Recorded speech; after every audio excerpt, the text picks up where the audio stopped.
역전이나 시청 앞 같은 광장에서 예수천국 불신지옥을 외치는 한 사람을 떠올려 보시기 바랍니다. 어떻게 보이십니까?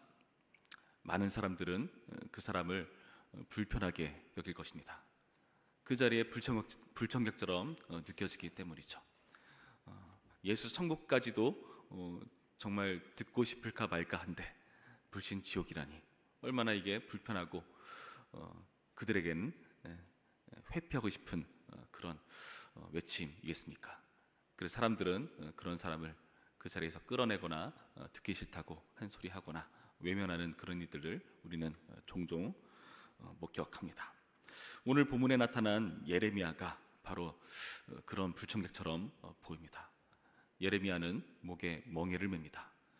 멍에란 뭡니까? 짐승을 통제하기 위한, 제어하기 위한 목에다 매는 어떤 기구를 말하죠. 짐승을 잘 내가 원하는 대로 이끌 수 있도록. 그래서 농사를 지을 때 그렇게 가축에게 멍에를 메우는 법 아닙니까? 그런데 그 멍에란 오늘 본문에 의한다면 무엇입니까?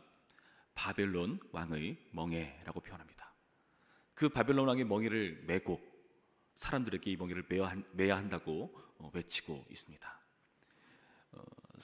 그 멍에를 맺느냐 매지 않느냐에 따라서 아주 중요한 사항이 결정된다고 말하고 있거든요. 11절부터 말씀을 보시면 이렇게 말하죠. 그러나 그 목으로 바벨론 왕의 멍에를 메고 그를 섬기는 나라는 내가 그들을 그 땅에 머물러 밭을 갈며 거기서 살게 하리라 하시다 하라. 여호와의 말씀이니라 하시니라. 12절 내가 이 모든 말씀대로 유다의 왕 시드기야에게 전하여 이르되 왕과 백성은 바벨론 왕의 멍에를 목에 메고 그와 그의 백성을 섬기소서. 그리하면 사시리라. 바벨론 왕의 통제를 따르면 산다 밝혀주고 있습니다. 따르지 않으면 어떻게 될까요? 8절 말씀 보시면 이렇게 되어 있죠. 8절 말씀 여호와의 말씀이니라. 바벨론의 왕 느부갓네살을 섬기지 아니하며 그 목으로 바벨론 왕의 멍에를 매지 아니하는 백성과 나라는 내가 그들이 멸망하기까지 칼과 기근과 전염병으로 그 민족을 벌하리라. 13절에도 비슷한 표현이 있습니다. 어찌하여 당신과 당신의 백성이 여호와께서 바벨론 왕을 섬기지 아니하는 나라에 대하여 하신 말씀과 같이 칼과 기근과 전염병에 죽으려 하나이까. 다시 말해서 이 바벨론 왕의 멍에를 매면은 산다, 매지 않으면 죽는다라고 말하고 있죠. 사람들에게 이 말씀이 어떻게 여겨질까요? 이 말을 듣는 대상은 어떤 사람들입니까? 전국 방방곡곡에서, 그러니까 이스라엘 주변국에서 이스라엘로 모여든 사신들에게 먼저 이 말을 전합니다. 사신들에게 말을 했다는 것은 무슨 의미냐? 앞으로 살펴보겠지만은 사신들을 통해서 그들 고국에 있는 왕들에게 이 소식이 전파되도록 하는 거죠. 이 멍에를 주면서 말이죠. 어떻게 여겨졌겠습니까? 또 이 말을 듣는 이스라엘 백성, 이 유다의 왕 시드기야는 어떻겠습니까? 굉장히 불편하게 와닿겠죠. 바벨론에게 투항해야 된다. 이제는 바벨론에게 섬겨야 한다라는 말이 당연히 불편하게 여겨질 수밖에 없는 겁니다. 왜 불편하게 여겨질까요? 이것을 듣는 대상이 누굽니까? 왕이기 때문에 그렇습니다. 왕에게 또 다른 왕을 두라는 말입니다. 이건 굴욕적이고 굉장히 불편한 말이죠. 3절과 4절 말씀 볼까요? 유다의 왕 시드기야를 보러 예루살렘에 온 사신들의 손에도 그것을 주어 멍에를 말합니다. 에돔의 왕과 모압의 왕과 암몬 자손의 왕과 두로의 왕과 시돈의 왕에게 보내며 그들에게 명령하여 그들의 주에게 말하게 하기를 만군의 여호와 이스라엘의 하나님께서 이와 같이 말씀하시되 너희는 너희의 주에게 이같이 전하라. 그러니까 사신들에게 말했다는 것은 결국에 왕에게 하는 그런 말인 건데, 왕에게 이렇게 멍에를 맨다는 것은 당연히 불편한 표현일 수밖에 없습니다. 왕에게 들려주고 있는 말이거든요. 12절 말씀 우리가 아까 살펴봤듯이 바벨론 왕의 멍에를 맨다는 것 당연히 왕에게 불편할 수밖에 없습니다. 왕이란 또 다른 왕을 두어서는 굉장히 불편할 수밖에 없는 상황 아닙니까? 여러분, 지금 이렇게 왕으로 산다는 것은 어떤 의미일까요? 왕으로 사는 건 어떤 의미일까요? 여러분, 왕이라는 것은 권력을 가지죠. 무슨 권력을 가집니까? 나라를 운영할 수 있는 그런 힘과 능력을 갖는 것입니다. 여러분, 우리가 우리 인생에 왕으로 살고 싶을 때가 있습니다. 나의 인생의 주도권을 내가 쥐고 싶어 하는 겁니다. 우리는 그렇게 살아갑니다. 그런데 여러분, 이스라엘 왕은 어떻습니까? 이스라엘 왕은요, 자기 말고 또 다른 왕을 두어야 합니다. 사실 그 왕이 누구시죠? 바로 하나님이시죠. 하나님께서 이 왕에게 주시는 말씀을 그대로 듣고 순종하는 존재가 바로 이스라엘의 왕입니다. 다른 나라의 왕과는 달라요. 지금 이렇게 여러 나라에서 사신이 몰려들었다는 것은 무슨 의미겠습니까? 지금 바벨론의 그런 위기에 대해서 함께 모여서 이것을 대처할 만한 논의를 해보자는 거죠. 힘을 모으는 거죠.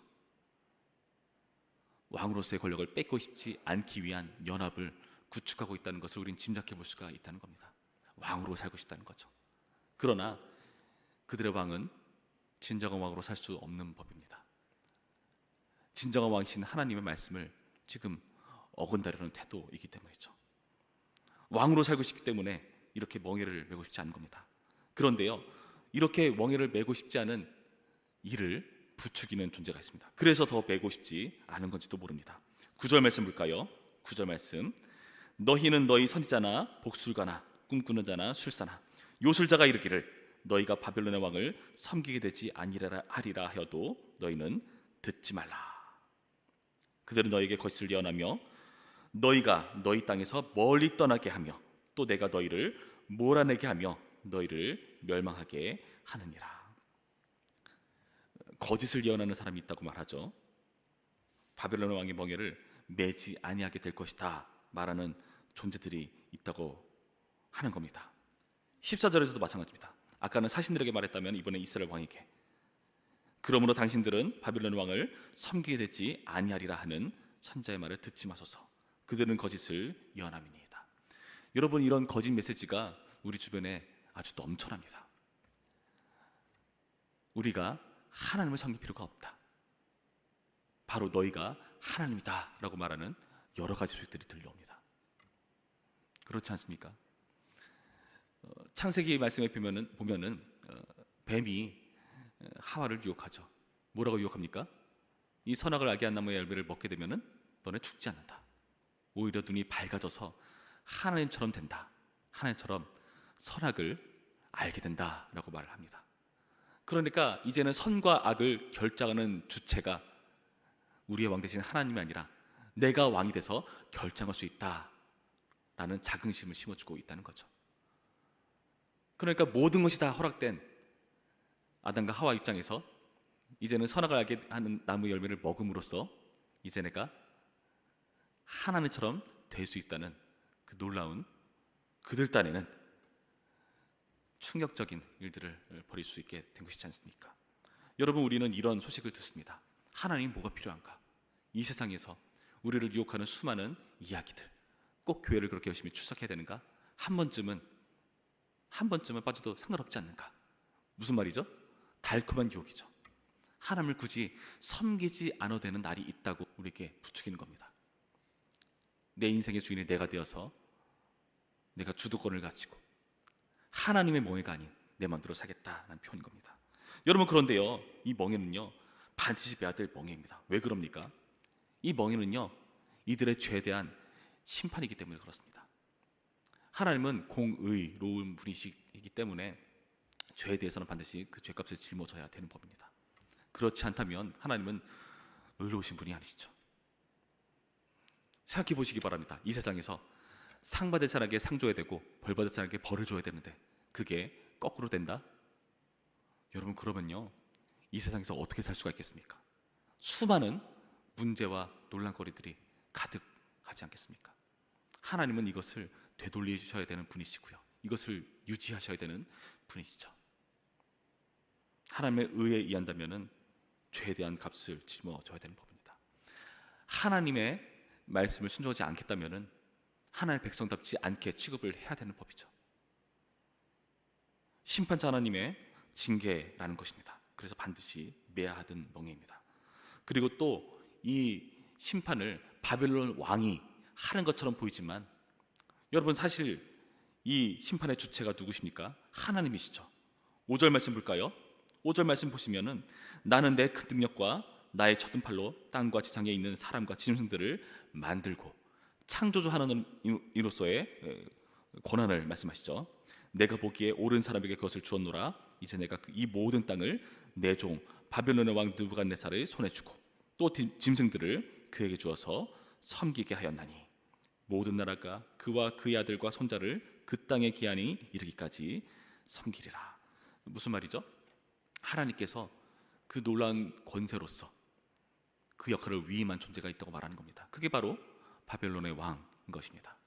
그러니까 그 바벨론 왕의 심판의 멍에를 매는 것, 하나님께 순종하는 방법이라고 밝혀주고 있다는 겁니다.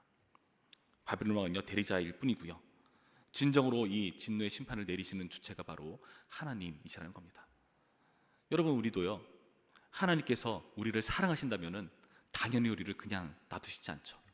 우리가 잘못 나가면 그에 대해서 징계를 내리시기도 하시고 때로는 혼을 내시기도 하시고. 여러분, 그런데요, 이러한 진노가 우리는 불편하게 여겨집니다. 우리는 이 진노를 견디지 못해 합니다. 너무나 무섭고 두렵지 않습니까? 여러분, 근데 진짜 감사한 사실은 무엇이냐 하면은 이 무서운 하나님의 진노의 멍에를 대신 지신 분이 계시다는 거죠. 바로 우리 예수 그리스도십니다. 여러분, 예수님께서 십자가에 달리신다는 것은요, 우리 죄에 대한 모든 징계를 그분께서 대신 받으신 겁니다. 우리는 감당 못할 온 인류에 대한 하나님의 심판의, 진노의 심판입니다. 그 진노의 잔이에요. 그러나 예수님께서 그 모든 것을 감당하실 만큼 십자가를 지시게 된 것입니다. 여러분, 그렇다면요, 이제 우리가 배워야 될 멍에는 뭘까요?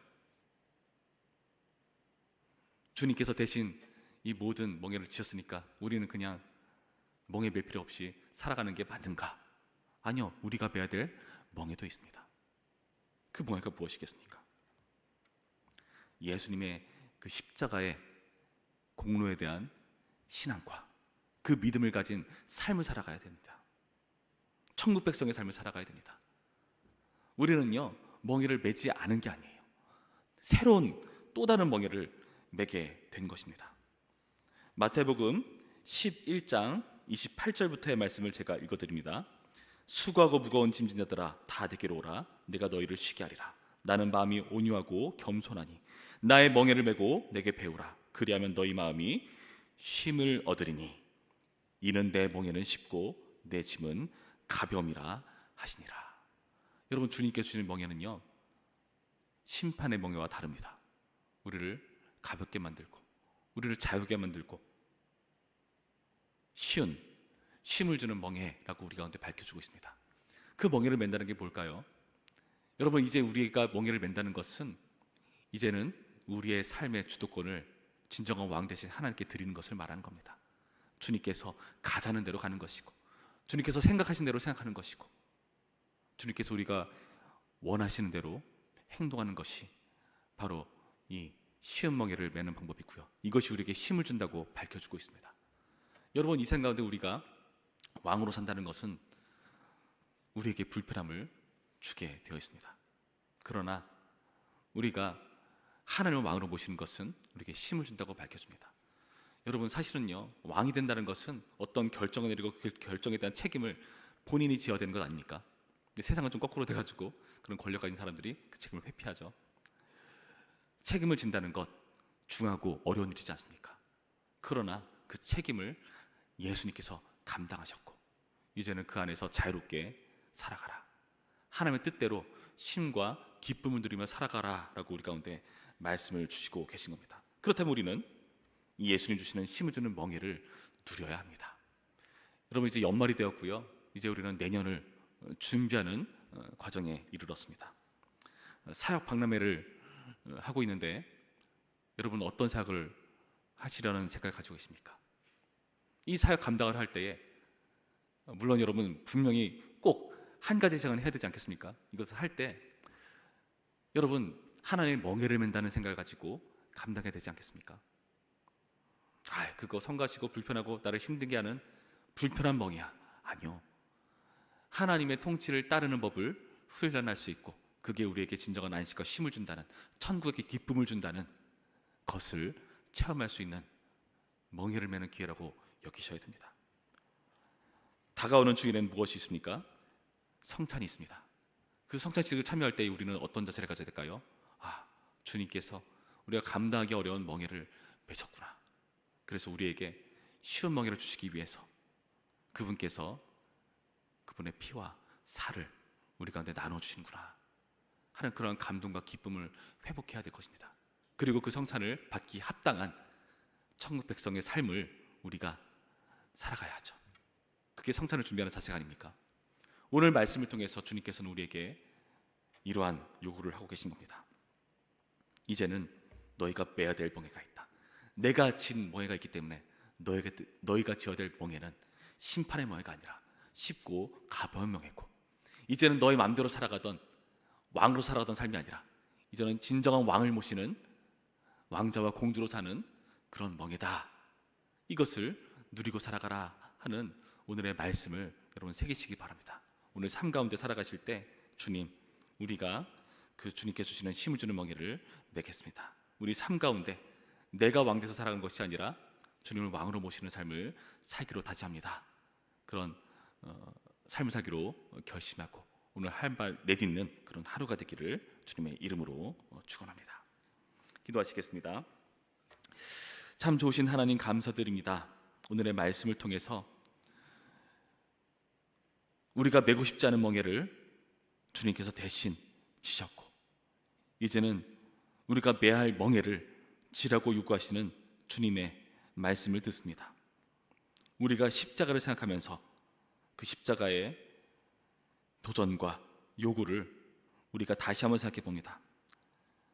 신앙으로 살아가라고, 천국 백성으로 살아가라고 요청하시는 주님 앞에 우리가 그 멍에를 마땅히 짊어짐으로 주님 주는 참다운 쉼과 안식을 누릴 수 있도록 인도하여 주시옵소서. 내가 왕으로 살아가는 어려운 멍에가 아닌 주님을 왕으로 모시는 쉬운 멍에를 살아가는 주님의 백성 될 수 있도록 인도하여 주시옵소서. 예수님의 이름으로 기도했습니다. 아멘.